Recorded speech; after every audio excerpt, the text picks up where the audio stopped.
Keuntungan dari reksadana berasal dari pertumbuhan nilai aset dalam portofolio, sedangkan kalau deposito berasal dari kenaikan suku bunga. Nanti saya akan jabarkan satu demi satu plus minusnya kita investasi di reksadana pasar uang atau deposito.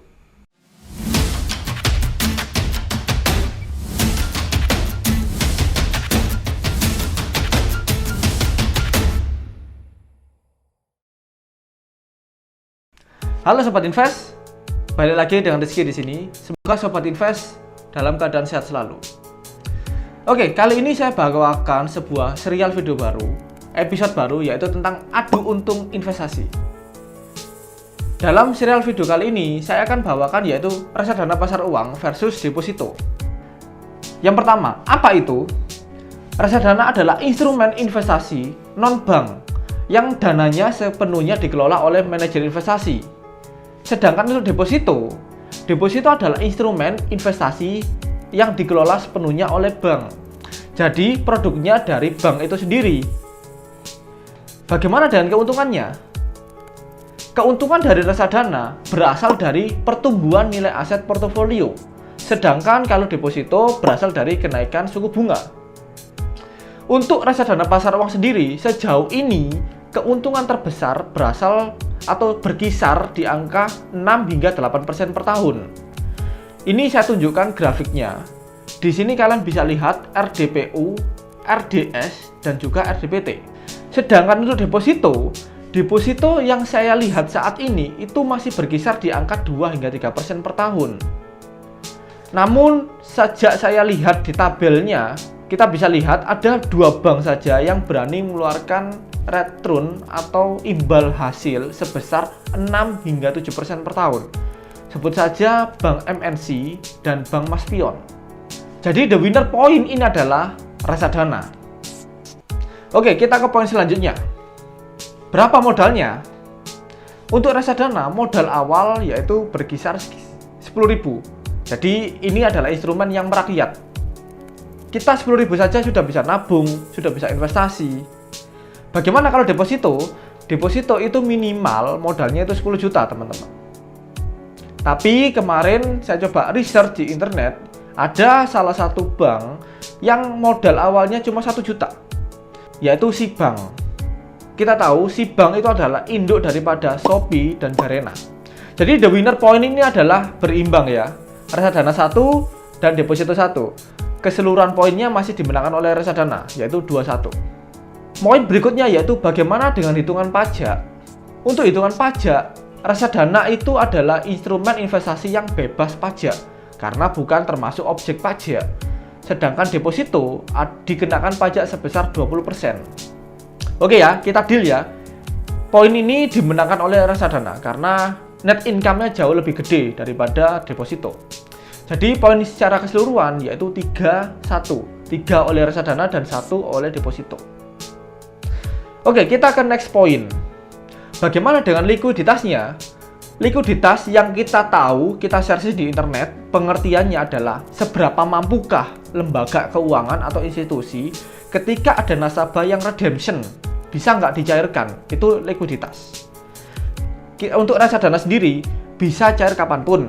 Namun, ada namunnya.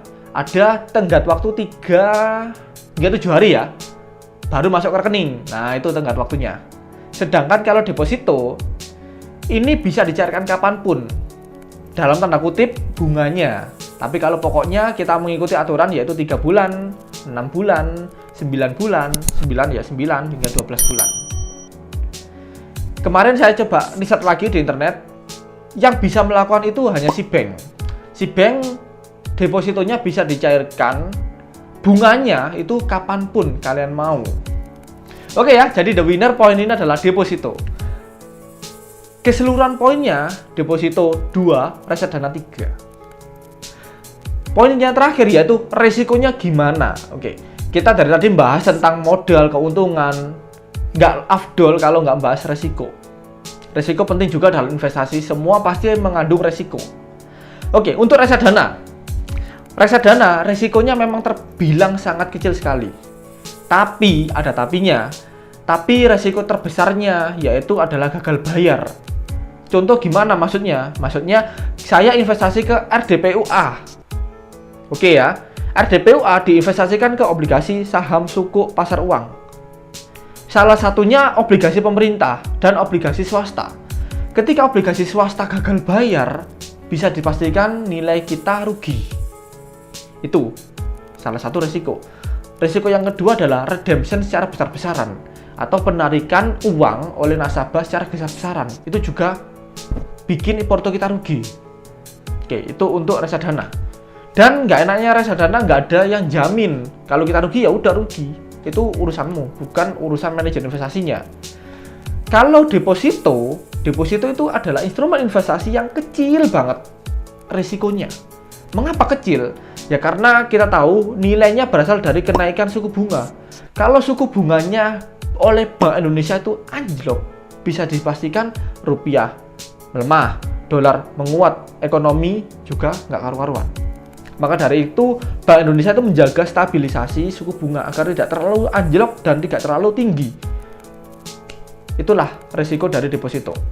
Dan enaknya juga deposito ada yang namanya LPS, Lembaga Penjamin Simpanan, sebesar 4%. Terus kalau ada pertanyaan, misalkan keuntungan yang ditawarkan oleh deposito sebesar 6 hingga 7% di atas standar dari LPS tadi 4%, gimana dong?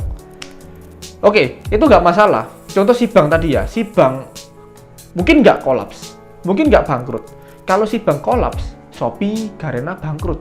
Kita nggak bisa lagi lihat Shopee di handphone kita. Oke, jadi the winner of keseluruhan poin sama, berimbang, 3-3. Jadi plus minus setiap instrumen investasi itu pasti ada. Tergantung kita timing aja mau kapan. Kalau timingnya jauh ya ambil deposito. Kalau timingnya agak dekat 1 hingga 2 tahun aja atau kurang lebih dari 1 tahun, ya ambil reksadana.